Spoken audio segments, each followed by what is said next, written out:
Today I am going to show you how to make these hash brown egg cups. I love to use these for meal prep, but of course you can use them for anything that you want. Now these are made up of a layer of hash browns, then they've got vegetables, a little bit of meat, a little bit of cheese, and then an egg mixture. It's all baked together. Pretty simple to do. But what you're going to do is start by spraying your muffin tin. You can also use silicone liners. That actually makes it so much easier to remove them from the pan, but I didn't have those. So you take your frozen hash browns, and we're going to kind of create a well in these hash browns. It doesn't have to be perfect. They're frozen, so obviously it's not going to stay like it is.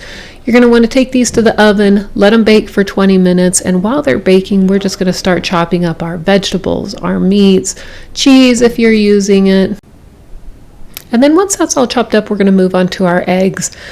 One thing that's really important about this is you want to mix these really well. Otherwise, you wind up with like spots of egg whites or yolks or something like that. So you can even do this in a blender. I just whipped them really well. This is what the cups look like once they're done. You can see we've got that nice little well in the center. Then we're going to start adding in our chopped vegetables. You're going to notice that these are chopped very finely. I like to do that. Otherwise, they kind of break apart if the vegetables are too big. I used red bell peppers, onions. Half of them I did sliced ham in because my husband loves it, and then I also used some feta cheese as well.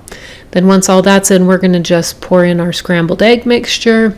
I use 1/4 of a cup. That fills it up most of the way. You can see it's kind of draining down just a little bit. Then once these are filled, they're going to go back into the oven again. We're going to bake these.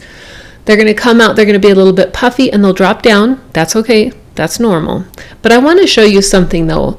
There's a lot of complaints about getting these out of the pan, but I want to show you how I do it. I always do this while they're still warm, and I run a knife all the way around the edge, and then I take that knife and I make sure, you can see I'm kind of pushing against it to loosen up the bottom of it. When you run the knife around the edges and then you do this, they come out very easily. I realize that it takes a few more seconds, but it's worth it. And then that's it. These are done. Now, of course, as always, don't forget to subscribe. You don't want to miss any new videos coming out.